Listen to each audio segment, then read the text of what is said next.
दोस्तों, मैं सोनू सिंह, आपका शुभचिंतक, मोटिवेशनल स्पीकर, अपने YouTube चैनल पर एक बार फिर से हाजिर हूं। दोस्तों, आज हमारा टॉपिक है कि हम अपनी वैल्यू को कैसे बढ़ाएं, हम अपनी कीमत को कैसे पहचानें, यानी अपना आकलन कैसे करें। दोस्तों, एक बार एक गांव में एक व्यक्ति रहता था। वह काम की तलाश में बहुत दूर दूर चला गया, लेकिन उसे कहीं काम नहीं मिला। रोजगार के नाम पर उसने बहुत से काम किए, लेकिन हर काम में वो फेल हो जाता था। एक समय उसकी ये हालत हो गई कि उसके पास खाने के लिए पैसे नहीं थे। माली हालत उसकी बहुत ही खराब हो गई। अब वो दिन रात सोचने लगा कि आखिर मेरा जीवन कैसे चलेगा।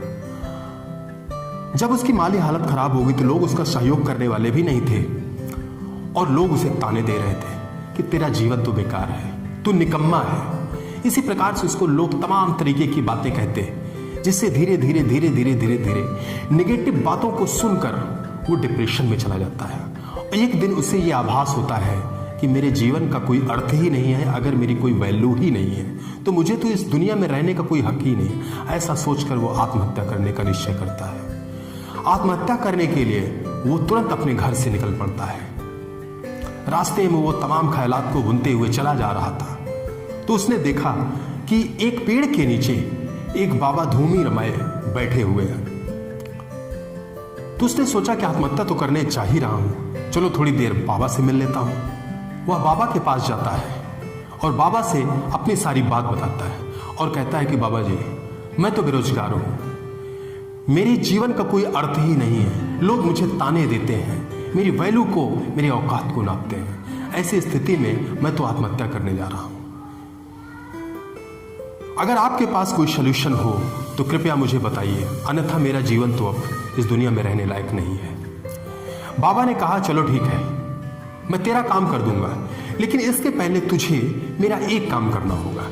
ऐसा कहते हुए बाबा ने अपनी पोटली से एक पत्थर निकाला और पत्थर निकालकर उस युवक को देते हैं और कहते हैं, बेटा एक काम करो, तुम इस पत्थर को ले जाकर मार्केट में जाओ और पहले इसकी कीमत पता करके आओ, सही कीमत पता करके आना।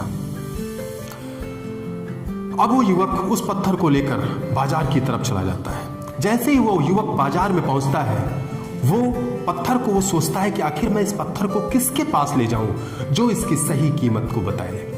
ऐसा सोचकर वो अपने एक दोस्त जो कि फल विक्रेता था उसके पास जाता है।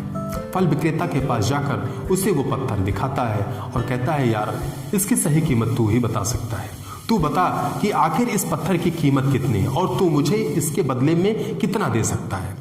फल विक्रेता उस पत्थर को देखता है और कहता है, यार ये पत्थर कोई मामूली पत्थर है, इसकी कोई खास कीमत नहीं है, बाबा ने तुझे ये वैसे ही दे दिया है। अब तू मेरा दोस्त है तो इस नाते मैं तुम्हें इसकी 1000 रुपए दे सकता हूं और इसके बदले में थोड़ा सा कुछ फल भी दे सकता हूं। युवक इससे संतुष्ट नहीं हुआ और उसने बेचने से मना करते हुए आगे बढ़ गया। अब वो सोचने लगा कि मैं आखिर किसके पास जाऊं जो इस पत्थर की सही कीमत को बता सके। ऐसा सोचते हुए वो एक बर्तन के व्यापारी के पास जाता है। बर्तन के व्यापारी के पास जाकर वो उस पत्थर की कीमत आंकना चाहता है। बर्तन के व्यापारी ने जैसे उस पत्थर को देखा, उसने युवक से कहा कि यार ये पत्थर तो बड़ा कीमती लगता है, लेकिन मैं ये नहीं बता सकता हूं कि ये कौन सा पत्थर है। अगर तू बेचना चाहता है तो मैं तुम्हें इस पत्थर की कीमत 10,000 रुपए दे सकता हूं। इस पर भी वो युवक संतुष्ट नहीं होता है, क्योंकि उसे ये अंदाजा लग चुका था कि एक जगह इसकी कीमत 1000 रुपए लगती है, दूसरी जगह 10,000 रुपए लगती है, यानी इस पत्थर की कुछ और ही कीमत है। ऐसा सोचते हुए वो सही आदमी की तलाश में बाजार में निकल जाता है। तो उसके दिमाग में आता है कि इस पत्थर की कीमत कोई सुनार ही बता सकता है। ऐसा सोचकर वो सुनार के पास जाता है। सुनार के पास जब वो पहुंचता है तो उस पत्थर को दिखाता है। सुनार ने जब उस पत्थर को देखा तो उसने कहा कि ये कोई बहुत ही कीमती पत्थर लगता है, अगर तू इसे बेचना चाहता है तो इस पत्थर के बदले में मैं तुम्हें 1 लाख रुपए दे सकता हूं। अब उस युवक का माथा ठनक गया कि इस पत्थर की कीमत 1 लाख रुपए हो गई। यानी कि मुझे और सही आदमी के पास जाना है जो इस पत्थर की कीमत को बता सके। ऐसा सोचते हुए वो एक हीरे के व्यापारी के पास जाता है जो उस शहर का सबसे बड़ा व्यापारी था। हीरे के व्यापारी के पास पहुंचकर उसने उस पत्थर को दिखाया। तब हीरे के व्यापारी ने जैसे उस पत्थर को देखा, वो उस पत्थर को लेकर अपने माथे से लगा लेता है और कहता है, यार ये बता, तू ये पत्थर कहां से लाया? तुझे इस पत्थर को किसने दिया?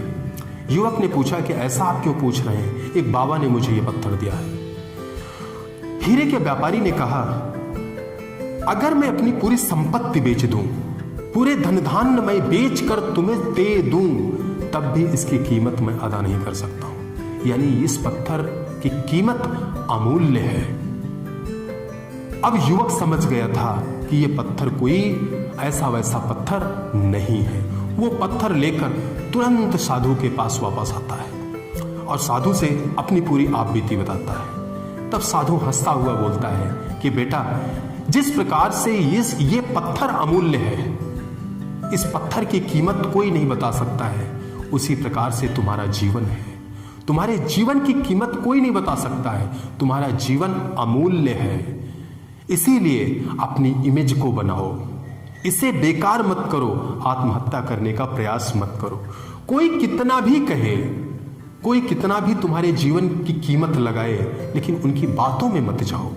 रीजन क्या है कि तुम्हारे अंदर जो गुण है, उन गुणों को सिर्फ या तो तुम पहचान सकते हो या वो कोई खास आदमी होगा जो तुम्हारी कीमत जानता होगा, वो पहचान सकता है। यानी कि जब तक तुम्हारे लिए कोई सही आदमी तुम्हारे सामने नहीं आएगा, तब तक तुम्हारे जीवन की वैल्यू नहीं पता चलेगी। इसीलिए अपनी इमेज को बनाओ, हार्ड वर्क करो, समय की कीमत को पहचानो, लोगों की बातों में मत आओ। लोगों का काम तो सिर्फ है कहना। अगर आप आगे बढ़ेंगे तब भी लोग आपकी टांग खींचेंगे। अगर आप पीछे जाएंगे, यानी आप डिप्रेशन में जाएंगे, तो लोग आपको ताने देंगे। लोग तो ना आपको आगे जाने देंगे, ना लोग आपको पीछे जाने देंगे। ऐसी अवस्था में सिर्फ अपनी इमेज आप खुद पहचानो और अपनी वैल्यू को बढ़ाओ। एक दिन ऐसा आएगा, इस हीरे की तरीके से तुम भी चमक उठोगे। ऐसा सुनकर वो युवक खड़ा हो जाता है, उसके अंदर किसी मनोबल आ जाता है और वो आत्महत्या करने का विचार छोड़कर वापस आ जाता है और हार्ड वर्क करना शुरू कर देता है।